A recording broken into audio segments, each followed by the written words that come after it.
Dictation start now. While answering point number 1, it has been found that the respondent has constructed a building having 99 rooms on the new bypass road, and all those rooms are lying vacant only for the reason that construction of the building is not complete. The claim of the appellant that the vacant space is available in the possession of the respondent cannot be ignored. It has also come in evidence that vacant shop rooms are available in the new building belonging to the petitioner at the time of fitting the petition. It was only after the institution of the petition that the respondent would release his right in the building to his children. Here is a fight between a landlord, a person having 100 rooms at his disposal, and a tenant who is conducting a petty textile business. So, without much hesitation, it can be found that the hardship that would be caused to the appellant would necessarily outweigh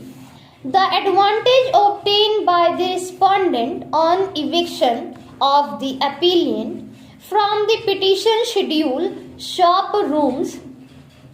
The lower court has observed that the tenant has vacant rooms available in the locality to shift his business. It is true that there is no convincing evidence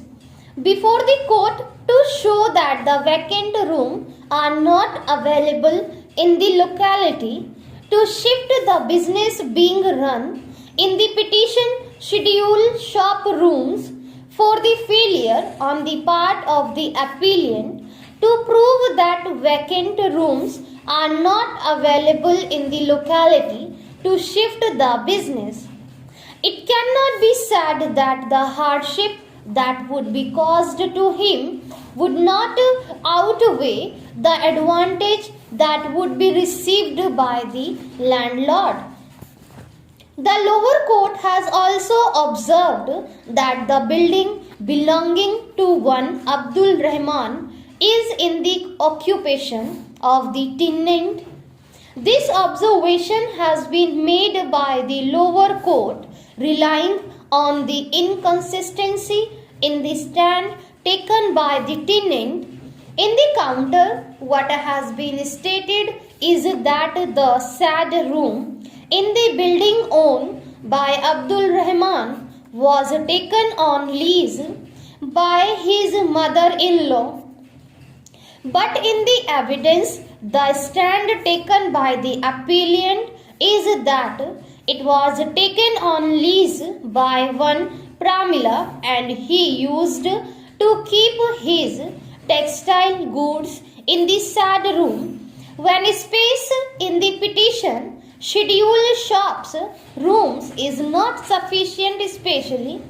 during festival occasions, to meet the addition of such demand, I am of the view that only for this inconsistency, the case of the respondent that the appellant is in occupation of the room in the building owned by Abdul Rahman cannot be accepted. What has been stated by the tenant when he was examined as RW1 in the lower court is that when there was huge stock which could not be kept in the petition schedule shop rooms, he used to keep the stock in the situated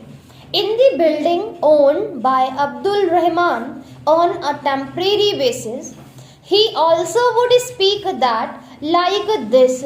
he used to keep the stock in trade in some other rooms also, for there is a lack of space in the petition scheduled shop room in the festival season anyway. From this evidence,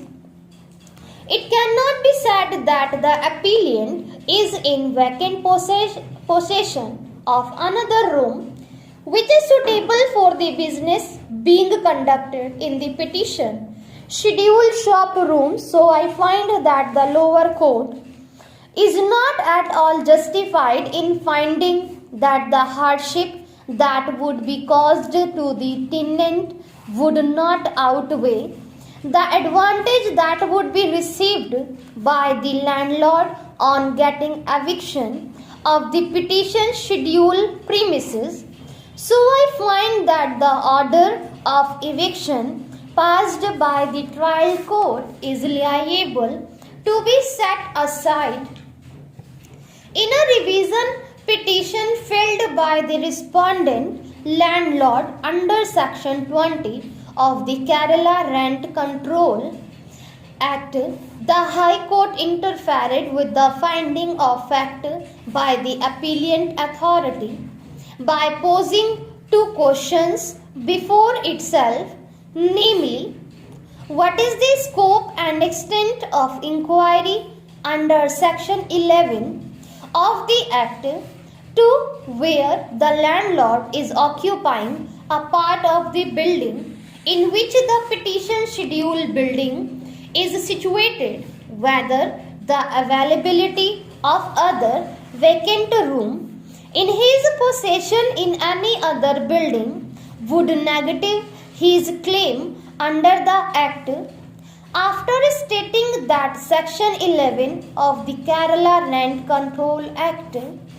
speaks of vacant space or rooms in the same building, it was held that the appellant authority was wrong in considering vacant rooms in other buildings. So far as the Commissioner's report was concerned, the High Court reiterated the findings of the trial court,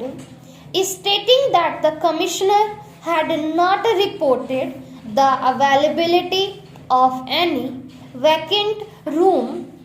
and that the burden is on the tenant to show that the landlord had in his possession other vacant rooms so far as Exhibit B3, being the building tax assessment register, is concerned. It was held that the entries in the said register cannot be taken as conclusive proof and must therefore be discarded.